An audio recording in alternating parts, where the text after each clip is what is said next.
오래전이죠. 제 아이가 초등학교 1학년 때쯤 됐는지 아니면 킨더가든 때인지 정확히 잘 모르겠습니다. 저도 이제 이쪽으로 온 지 얼마 안 돼서인데요. 세크라멘토 지역을 이렇게 지나가다가 이제 이렇게 고속도로 옆에, 프리웨이 옆에 붙어 있는 큰 간판 있죠. 그 간판을 보게 되었습니다. 보니까 아주 너무 맛있게 이렇게 차려진 이런 식탁 같은 것들이 보이고 음식이 그려져 있습니다. 그리고는 이제 어디 엑시스에서 빠지라는 거죠. 그리고 써 있는 것이 뭐냐면 100가지가 넘는 음식인데 언더 10달러. 그리고 그냥 막 음식이 아니고 넘버원 레스토랑으로 뽑힌 그런 레스토랑이다 이렇게 간판에 있었습니다. 그리고 이제 얼마 안 있으면 엑시스 있으니까 빠지라는 거죠. 한참 뭐 먹을 것에 대한 욕심도 내던 때이고 또 점심 때가 되기도 했고요. 그래서 올코니 잘 됐다, 저기 한번 가서 먹자라고 해서 가보게 되었습니다. 가서 보니까 그 간판에는 그게 분명치 않았던 것 같은데요. 그게 다른 것이 아니고 카지노였습니다. 새로 지은 카지노. 그래서 아주 너무 좋은 시설 속에 이렇게 식당이 있었습니다. 근데 여러분, 카지노 가시면 아시겠지만 식당을 가려면 꼭 카지노 머신 사이로 지나가야 되죠. 그래서 벌써 제 아내는 이제 싫은 티를 냅니다. 제 아들놈도 이런데 왜 가나 이런 이제 생각을 이제 갖고 있었던 것 같고요. 담배인데 나죠. 거기다가 식당을 마침 앞에 갔는데 이렇게 보니까 막상 가니까 식당 앞에 이렇게 써 있는 것은 이 간판, 광고해 본 가격과 달랐습니다. 알고 보니까 10달러 이하의 음식을 먹기 위해서는 이 카지노에 무슨 뭐 바우처를 사는 건지 무슨 회원권을 사는 것인지 저는 그것이 있어야 10달러 언더로 그 좋은 음식을 먹는다는 거죠. 그래서 그냥 뒤도 돌아보지 않고 다시 나오게 되었습니다. 나오게 되었는데 이제 그리고 나서 이제 한 1, 2년 후인 것 같아요. 언젠가 한번 또 그 길을 지나가게 되는데 그 프리웨이 옆에 세크라멘토 어디쯤이었던 것 같아요. 또 그 간판이 여전히 있습니다. 그랬더니 제 아들이 그걸 보고서 아빠가 저기 데리고 갔었지 이렇게 얘기를 합니다. 그리고 갔는데 못 먹고 왔다 이거죠. 그래서 점심도 늦게 먹었던 그날을 또 얘기합니다. 그래서 이제 마음속으로 생각을 하는 거죠. 이놈은 기억력 좋다. 애들은 기억력이 좋죠. 그래서 우리가 생각하지 못했던 것을 기억하고 얘기할 때마다 우리 이쁘다, 귀엽다 이렇게 얘기를 합니다. 그런데 나이가 먹어가지고요. 애가 다 커가지고도 30대 40대가 돼서도 맨날 세크라멘토 지나갈 때마다 아빠가 저기 데려갔었지 이런 얘기하면 얼마나 짜증나겠어요, 그죠? 아무리 좋은 이야기, 아무리 좋은 것도 반복이 될 때는 좀 사실은 그 좋은 것이 좀 퇴색하게 되는 것이라는 어떤 특징을 가지고 있습니다. 하물며 좋지 않은 것을 자꾸 반복할 때는 좀 사실 짜증이 나죠. 설명을 해줬는데 이해를 못해요. 그러면 욱하죠. 특별히 이 부모들이 자녀들을 이렇게 뭘 가르쳐 줄 때, 숙제를 도와주거나 특별히 이 수학을 가르쳐 줄 때는 이렇게 좀 열이 많이 받죠. 전에 안지사님 얘기하신 거가 생각이 나더라고요. 우리 한국 사람들은 수학을 잘하잖아요. 그래서 몇십 년을 수학을 덮어놨어도 수학이 기억이 나요. 그런데 미국은 좀 수학이 좀 약해요. 그래서 이 수학을 좀 이렇게 공부하는 걸 좀 보면은 답답해서 그냥 속이 터질 것 같아요. 왜 이걸 모를까? 왜 이걸 이렇게 가르칠까? 근데 사실은 이제 미국식으로 공부하는 거가 더 옳다고 하니까 또 저희들이 함부로 얘기하는 건 좀 조심스럽기도 합니다. 어쨌든 우리가 뭔가를 설명해 줬는데 알아듣지 못하면 정말 속이 터지고 화가 나죠. 예수님의 이야기도 마찬가지인 것 같아요. 성경에 보면은 자꾸 반복하는 이야기들이 많이 있습니다. 그 중에 이제 오늘 이야기도 이 반복에 대한 이야기입니다. 근데 왜 반복의 이야기가 자꾸 나오느냐? 이유는 한 가지예요. 예수님의 십자가의 죽으심이 부끄러운 일이 아니고 너무나 영광스러운 일이고 너무나 은혜로운 일이고 우리에게 구원을 주시는 일입니다 라는 사실을 우린 지금 너무나 잘 믿지만 이 2000년 전의 사람들에게 이것이 너무나 어려운 문제였다는 사실이에요. 그래서 이것이 믿어지지가 않으니까 예수님이 십자가에 달리신 것이 어떻게 그것이 하나님의 영광이고 우리에게 구원이 될 수 있는가, 이거를 설명해 달라는 것을 자꾸 설명해 달라고 하니까 이제 그것이 저희들에게 있어서는 조금 지루하게 느껴지고 왜 이렇게 이해를 못할까라고 우리가 이제 의문을 갖게 되는 거죠. 그렇다면 왜 그런 질문을 가졌는가 한번 생각해 보자는 거예요. 그래서 오늘 이제 우리가 이 묵상하는 본문 가운데서도 유대인은 표적을 구하고 헬라인은 지혜를 찾으나 이런 말씀이 있죠. 왜 유대인은 표적을 구하고 헬라인은 지혜를 구한다라고 얘기할까? 그리고 거기에 대해서는 얘기를 하는 거예요. 그거 좀 설명을 좀 드리도록 할게요. 유대인은 표적을 구한다라고 얘기했습니다. 우리가 예수님 때에도 예수님께 묻죠. 우리에게 사인을 좀 주십시오. 사인, 뭐 그것을 표적이라 번역해도 좋고 미라클이라도 그러니까 번역해도 좋고 뭐 이적이라고 번역해도 다 좋을 것 같아요. 뭔가 좀 특별한 것, 좀 더 우리가 믿을 만한 뭔가를 달라라고 요구하시는 거예요. 그래서 예수님께서 말씀하시죠. 내가 너희들에게 더 줄 수 있는 것은 요나의 그러니까 사인밖에 없다. 이렇게 이제 표현을 하십니다. 그래서 3일 동안 죽었다가 부활하실 것에 대한 얘기를 하시기도 하시죠. 왜 이런 얘기가 나왔는가? 우리가 쉽게 이해할 수가 있습니다. 유대인들은 지금 예수님을 메시아로 기대하고 있습니다. 메시아는 어떤 분이죠? 이 유대인 사회 속에서 메시아라는 것은 하나님의 권능을 가지고 이 땅을 통치할 분으로서 메시아를 그리고 있습니다. 그래서 예수님의 메시아라고 한다면 그 메시아는 하나님의 영광스러운 옷을 입고 있어야 돼요. 옷이라는 것은 그것은 명예가 될 수도 있고 권세가 될 수도 있고 어떤 능력이 될 수도 있는 거죠. 그래서 그 멋있는 옷을 입고 화려한 옷을 입고서 이 유대인들, 하나님의 백성들을 괴롭히는 모든 권세들을 퇴치시키는 거예요. 그때 당시로는 로마 군대라면 로마 군대를 물리치시고, 그리고 뭐 그 주변에 있는 모든 나라들로부터 자유함을 얻게 하시고, 그때 그 유대인들이 얼마나 가난했어요. 그 가난함을 좀 이렇게 물리치시고 늘 언제나 배불리 먹을 수 있고 편안할 수 있는 그런 삶, 이런 것들을 가져다 주시는 분으로 메시아를 기대하고 있었습니다. 그래서 결국은 다윗의 그 나라가 다시 회복되어지는 것, 그리고 영원토록 그 다윗의 나라가 흔들리지 않게 되는 것, 그것이 이스라엘 사람들이 생각했던 메시아에 대한 기대였어요. 근데 예수님께서 하시는 일들은 그것과 전혀 관련이 없는 것 같아요. 거리가 멀어요. 그런 권세를, 그러니까 이렇게 하나님의 권세를 가지고 이 세상을 통치하시려면 결국 권세 있는 자들과 가까워야 되는데 오히려 권세 있는 자들과는 거리를 둘 뿐만 아니라 원수처럼 지내셔요.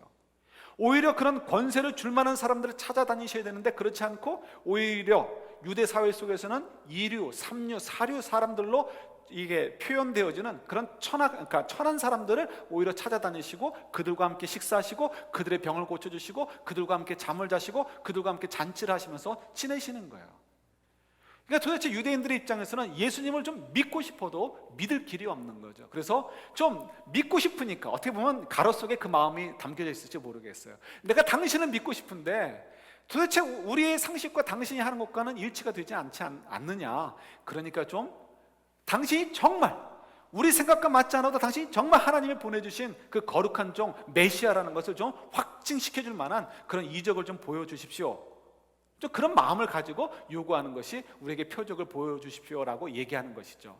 그것이 얼마나 믿기 어려웠는지 우리가 이렇게 제가 적어드린 거 보면 아시겠지만 누가복음 7장에 보면 세례 요한이 예수님께 묻는 것이 있어요.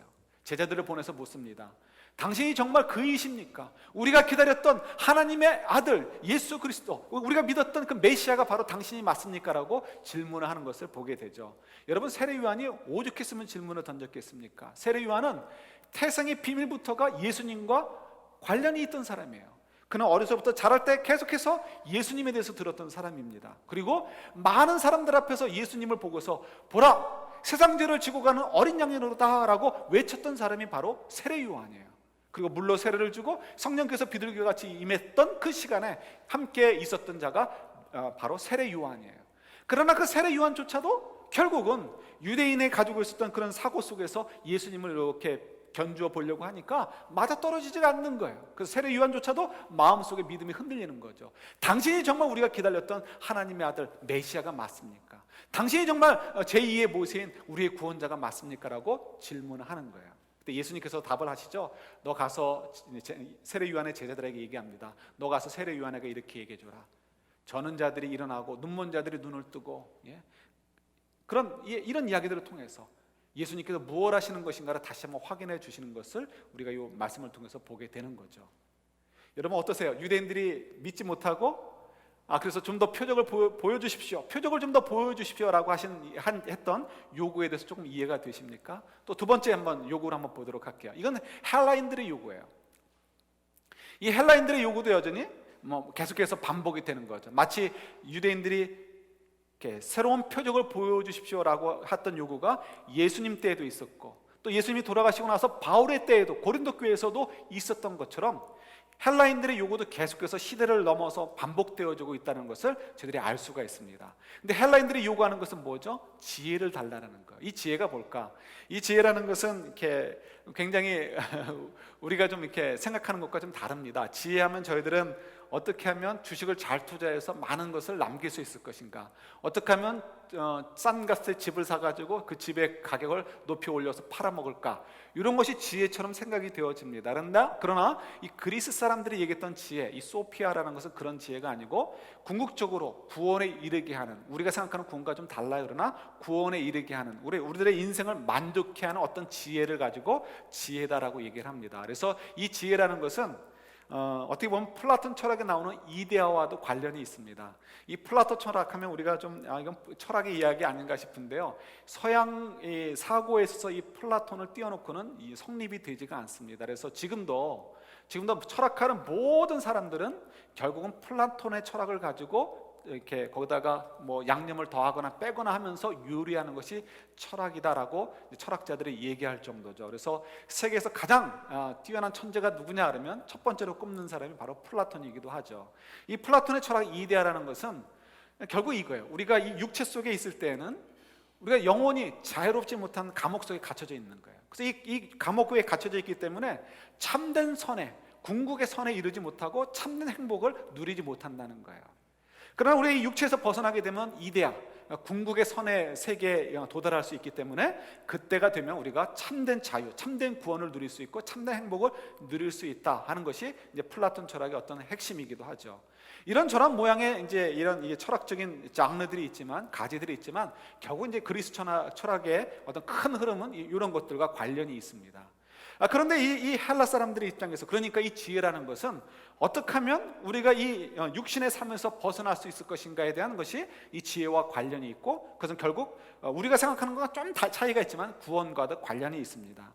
그런데 지금 성경에서 얘기하고 예수의 복음에서 얘기하는 것은 그리스 사람들이 생각했던 철학적 사고와 완전히 반대의 이야기를 하고 있는 거예요. 그래서 좀 더 어려운 이야기지만 요한복음을 우리가 좀 잠깐만 얘기할 수도 있습니다. 요한복음 1장에 보면 태초에 말씀이 계시니라 하고 말씀을 시작하면서 그 말씀이 육신이 되어 이 땅에 우리를 위해서 구원하기 위해서 오셨다라는 것으로 시작을 합니다. 왜 그런 이야기가 포함되어 있을까? 이유는 이 요한복음은 헬라 사람들에게, 그리스 사람들에게 전달되어지기 위해서 기록된 책이기 때문에 그렇습니다. 헬라 사람들은 이것이 도대체 이해가 되지 않는 거예요.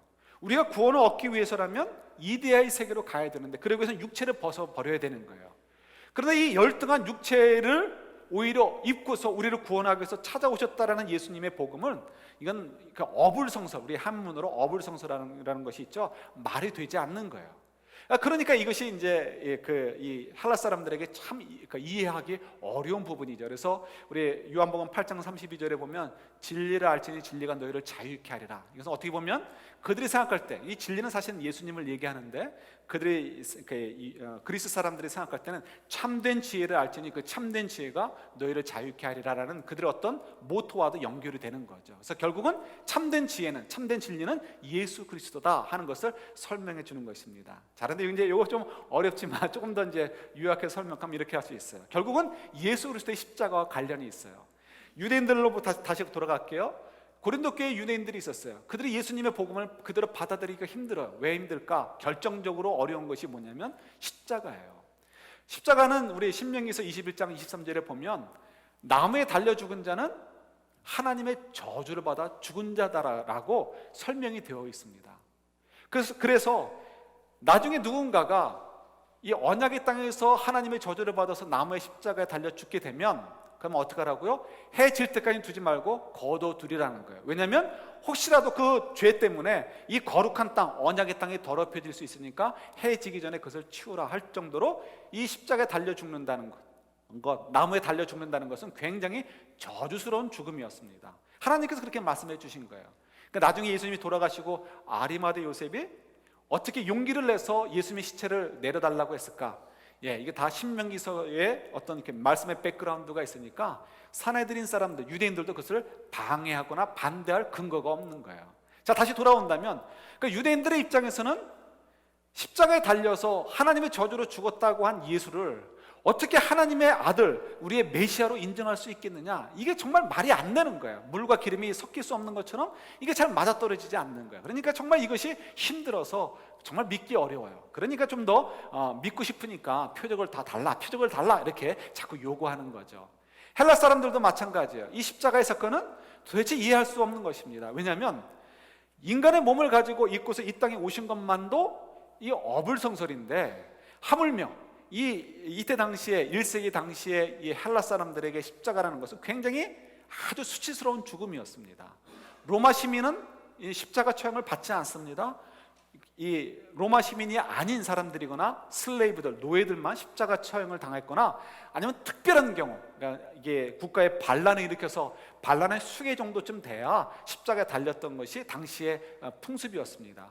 그러니까 그 와중에 이 예수께서 십자가에 달려 죽었다는 것은 헬라 사람들에게서는 굉장히 고귀한 죽음이라기보다는 굉장히 수치스러운 죽임을 당한, 어떻게 보면 아주 그냥 시골의 총구석에 있던 어떤 지도자 가운데 하나에 지나지 않는 거죠. 한마디로 얘기한다면 그리스 사람들에게 이 복음이라는 것은 그야말로 우리들에게 유익을 주지 못하는 해악을 끼치는 그런 미신에 지나지 않는다 하는 것이 헬라 사람들의 생각이었습니다. 그래서 그들은 여전히 지혜, 좀 더 우리가 납득할 만한 지혜를 달라, 좀 더 납득할 만한 소피아를 달라라고 요청을 하고 아우성을 치는 것이 바로 지금 고린도 교회 성도들의 문제였습니다. 그래서 이것을 해결해 주기 위해서 사도 바울이 편지를 쓰는 거죠.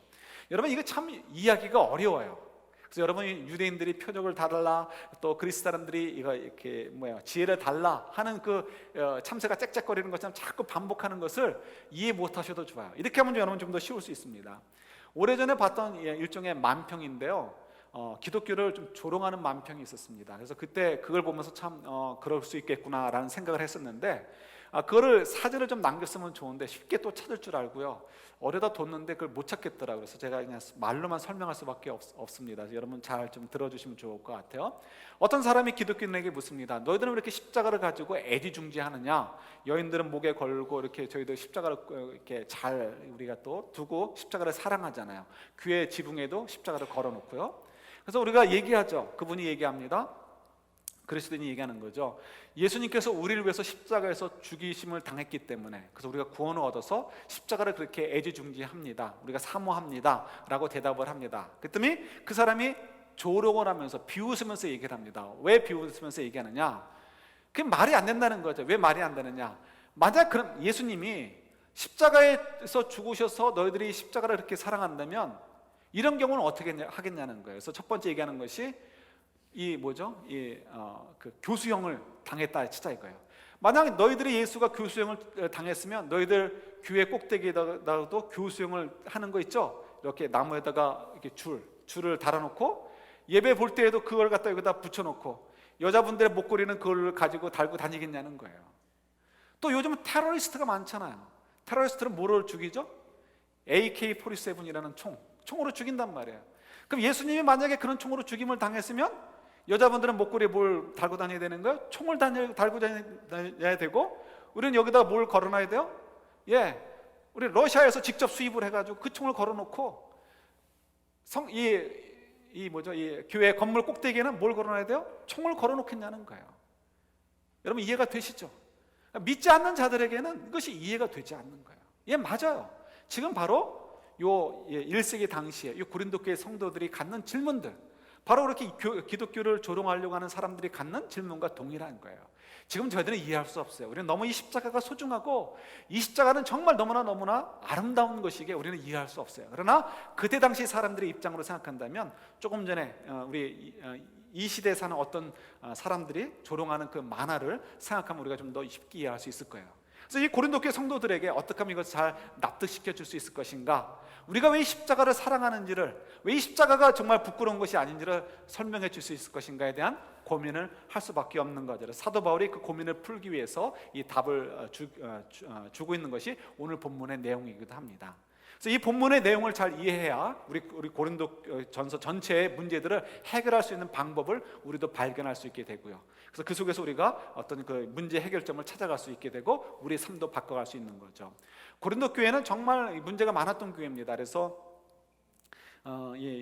고린도 전서는요, 크게 얘기해서 11가지의 다른 이렇게 이슈에 대해서 교훈을 하고 있는 것이 고린도전서의 내용입니다. 그래서 여러분들이 보시면서 다양한 교훈들을 접하시게 될 것입니다. 왜 이렇게 다양한 교훈들이 있을까? 그만큼 이 고린도 교회가 문제가 많았다는 거예요.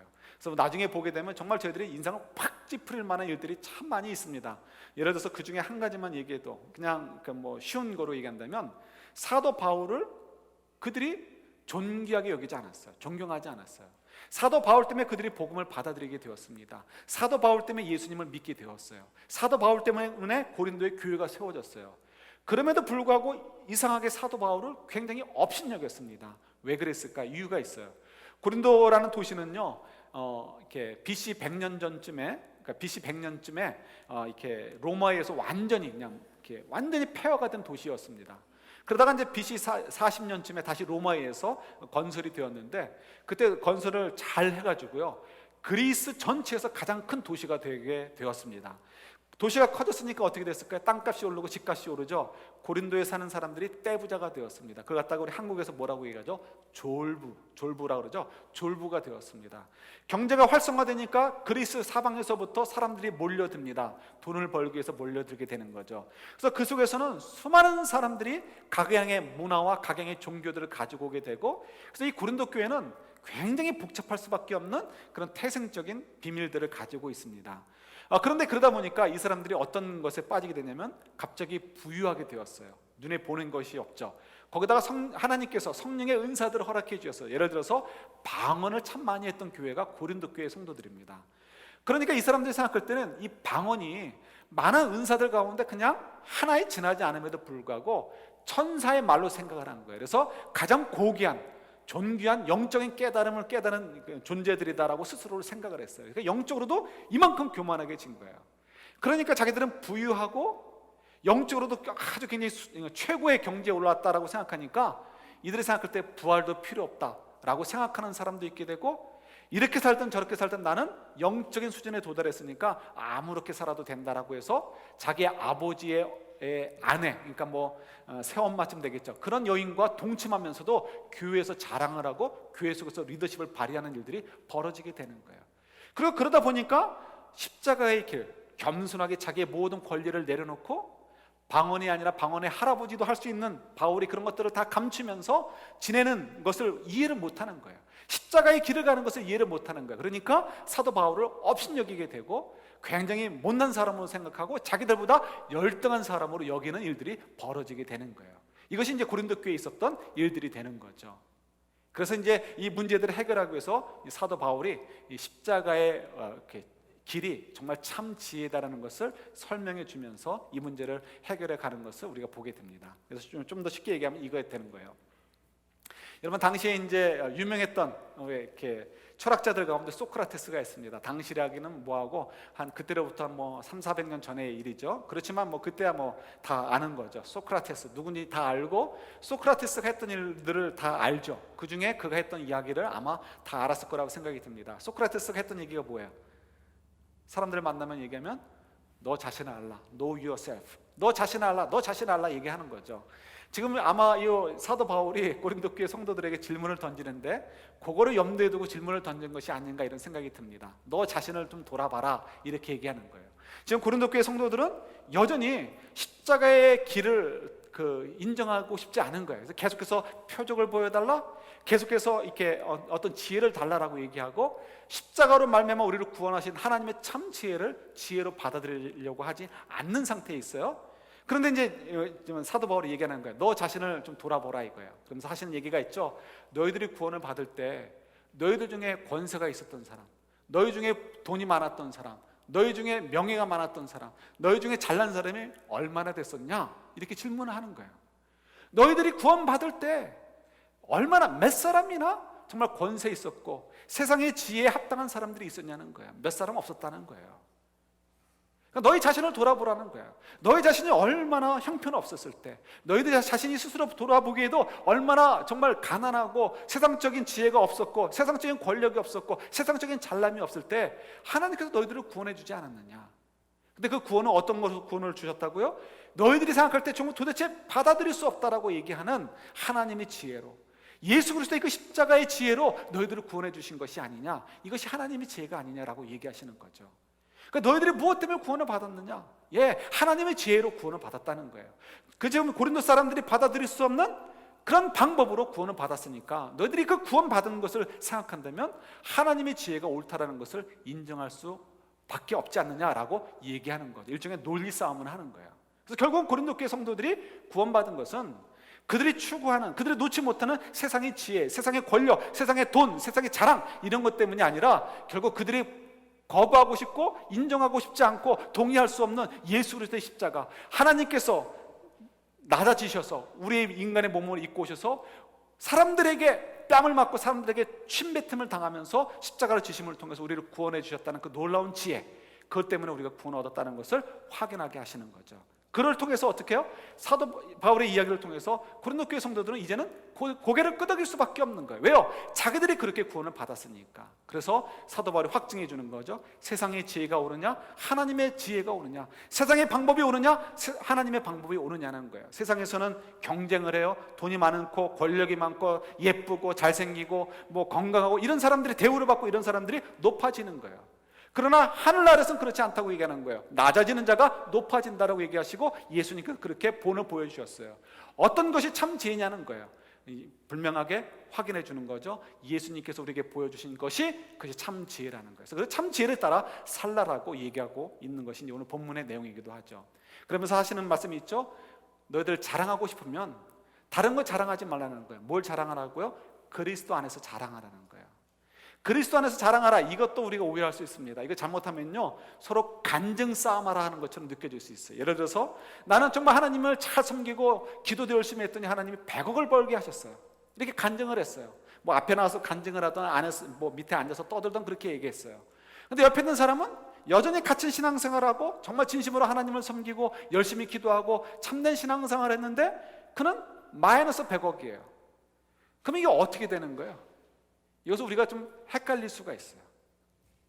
그래서 이것이 참 문제가 될 수 있어요. 우리 성경 한 군데만 한번 찾아보도록 하겠습니다. 예레미야서 9장입니다. 예레미야서 9장 23절부터 26절까지 말씀이요.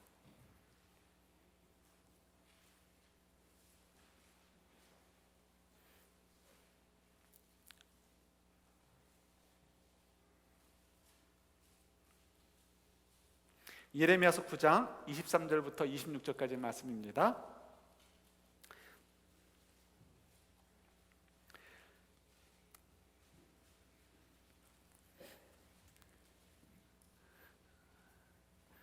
자, 우리 그러니까 한 절씩 저랑 교독합니다.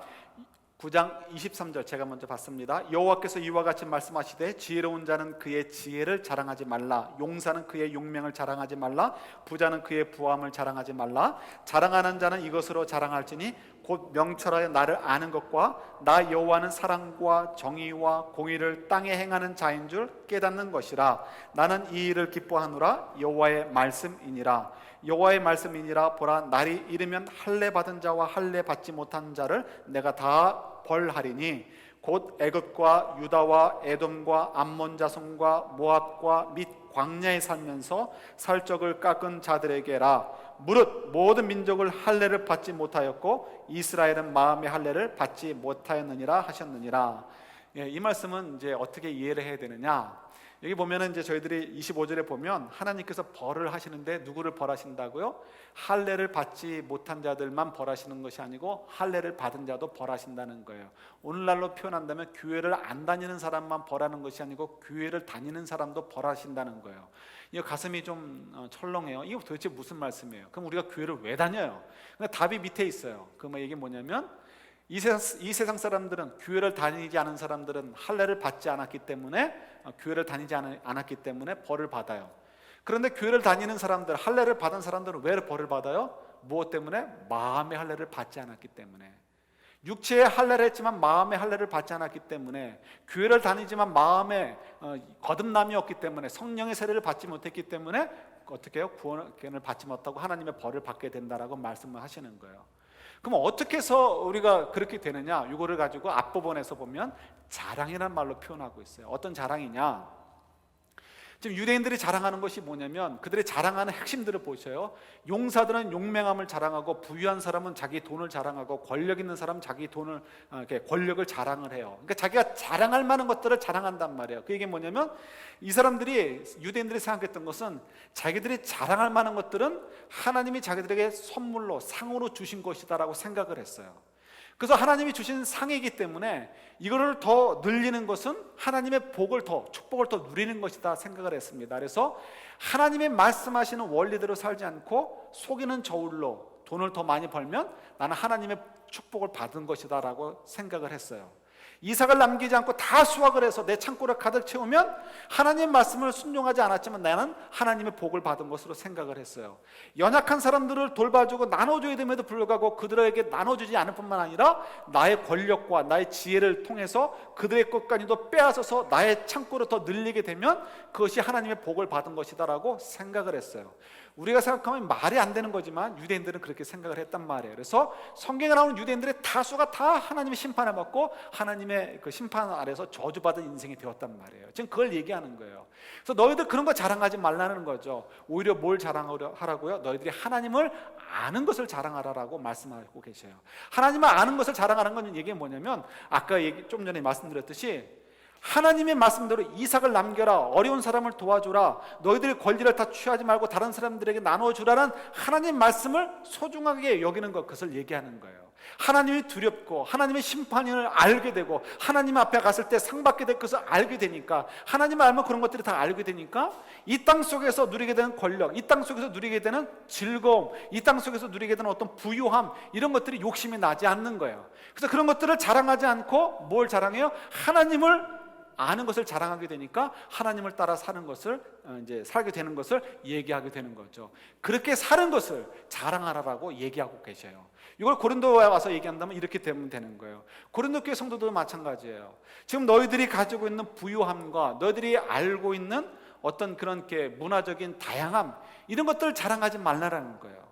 그런 것 가지고 즐기지 말라라는 거예요. 그런 것 가지고 하면서 하나님 앞에 범죄하지 말고 너희들이 정말 하나님만 아는 것, 예수 그리스도의 십자가의 삶을 아는 것, 그것이 너희들에게 얼마나 참된 구원을 주고 너희들의 삶이 얼마나 복되게 하고 너희들의 삶이 얼마나 가치 있게 되는 것인가를 알고 살라라고 얘기하고 계시는 거예요. 그래서 우리가 너희들은 주 안에서 자랑하라는 것은 나는 주님을 잘 믿었더니 100억 생겼다, 이런 거 자랑하는 거 아니에요. 여러분, 그건 자랑이 아니고 내가 주님 안에서 살고 있기 때문에 100억을 주셔서 나는 이것을 가지고 내가 좋은 차 타고 좋은 옷 입는 데 쓰지 않고 하나님 나라를 위해서 사용하게 되어지고 내 욕심을 부리지 않고 이렇게 하나님께 드려지게 되는 삶, 이걸 자랑하라라고 얘기하고 있는 거예요. 그래서 주님 안에서 자랑하라는 것, 간증 싸움이 아니에요. 주님이 가신 그 길, 예수님이 하셨던 행한 일들, 예수님이 가셨던 그 삶, 그것을 흉내내고 그것을 자랑하라, 이것이 바로 이렇게 주님 안에서 자랑하는 것이고, 다른 말로 표현한다면 주님의 길을 순종하고 따라가라, 하나님의 길이 옳다라는 것을 전적으로 트러스트, 신뢰하고 그 길을 가고 그런 삶을 살라라고 하는 것이 바로 주의 길을 가라라고 말씀하시는 내용이 되는 거예요.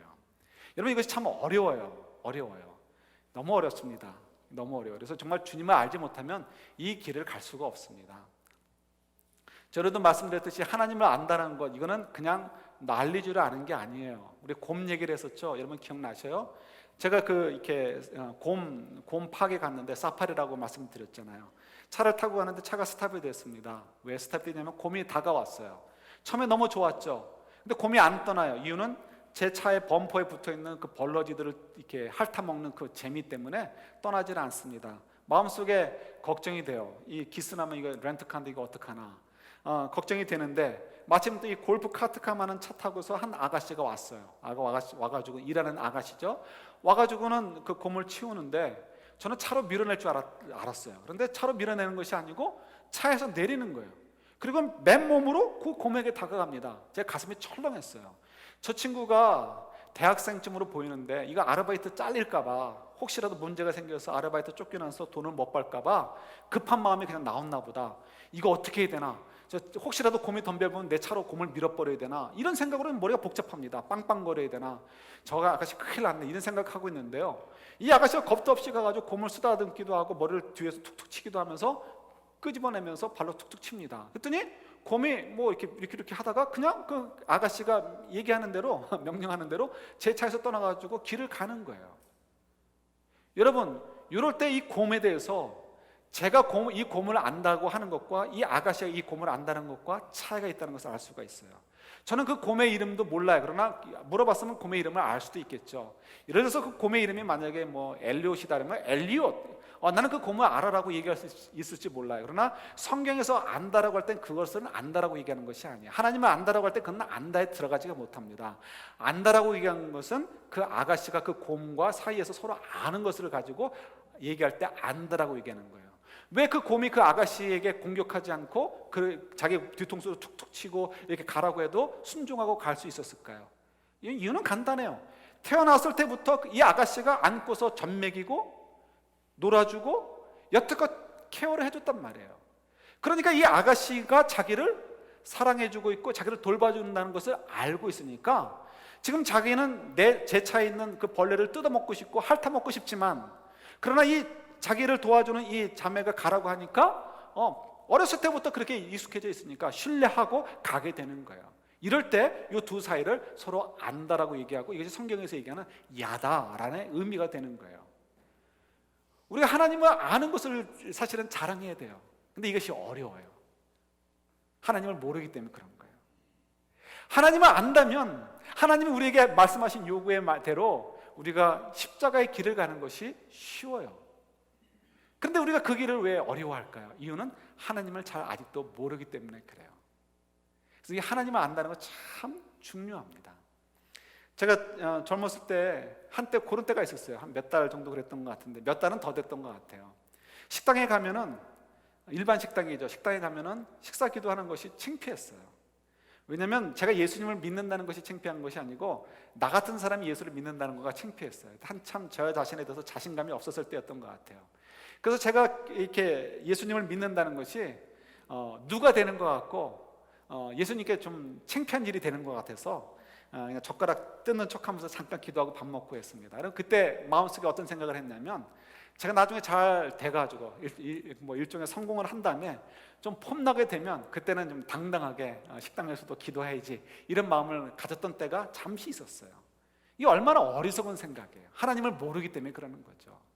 우리가 아무리 잘나봐야, 세상적으로 아무리 지혜로운 것을 가지고 아무리 권세를 가지고 아무리 부를 가져봐야 주님 앞에서는 아무것도 아닌 거죠. 정말 아무것도 아닌 거예요. 정말 우리가 자랑스러울 수 있는 것은 내가 잘나서 하나님이 자랑스럽게 되는 것이 아니고, 온 우주의 주이신 하나님이 나 같은 자를 돌아보시고 나 같은 자를 사랑해 주셨다는 것, 이거가 우리의 자랑이 되는 거예요. 이것 때문에 우리의 가치가 높아지는 거고, 이것 때문에 우리 영혼이 천하보다 귀하다는 얘기가 되는 거죠. 근데 우리가 하나님을 모르기 때문에 이것이 잘 되지가 않아요. 그래서 여전히 우리는 세상의 지혜를 따라서 권력이 있어야 되고, 돈이 있어야 되고, 명예가 있어야 되고, 잘남이 있어야 돼요. 그리고 그걸 가지고 자랑하려고 하고, 그 속에서 열등감에 빠지게 되고 또 교만에 빠지게 되고, 그리고 그것이 안 될 때에는 힘들어하고, 그리고 그것과 달리 십자가의 길을 가라라고 하는 주님의 말씀은 자꾸만 이 어불성설이 되고, 이 물과 기름처럼 우리의 삶과 맞아떨어지지 않는 그런 상황 속에 우리가 놓이게 되는 거죠. 사도 바울이 얘기하는 거예요. 너 자신을 돌아보라 이거예요. 여러분 자신 한번 돌아보십시오. 여러분들 어떻게 해서 구원을 받았습니까? 돈이 많아서요? 헌금을 많이 해서요? 여러분들이 정계 높은 위치에 있어서 TV에서 예수를 한번 증거했기 때문에 구원받았습니까? 여러분들이 이뻐서요? 여러분들이 잘생겨서요? 아니란 말이에요. 우리는 형편없는 존재임에도 불구하고 세상 사람들은 이해하지 못하는 방법, 하나님의 지혜로, 그 십자가의 길로 우리가 구원을 받았어요. 그래서 이제는 우리가 무엇이 더 중요한 것인지를 알아요. 세상의 길이 아니고 십자가의 길, 세상의 지혜가 아니고 하나님의 지혜가 옳은 것임을 저희들이 이제 믿을 수 있고 알 수가 있어요. 경험적으로 알게 된 거죠. 그러니까 이제 저희들이 어떤 길을 가야 돼요? 어떤 것을 따라가야 되는 거예요? 십자가의 길을 우리가 즐겁게 따라가야 되는 거예요. 십자가의 길, 십자가의 길. 그것이야말로 우리를 구원에 이르게 하는 지혜이고, 그것이야말로 우리들의 인생을 정말 골드빛이 나게 하는, 아름답게 하는 그런 참된 지혜라는 것을 우리가 발견할 수 있게 되는 거예요. 사랑하는 성도 여러분, 우리는 여전히 오늘도 이 교회를 떠나게 되는 순간부터 세상의 지혜와 하나님의 지혜 사이 속에서 갈등할 수밖에 없을 거예요.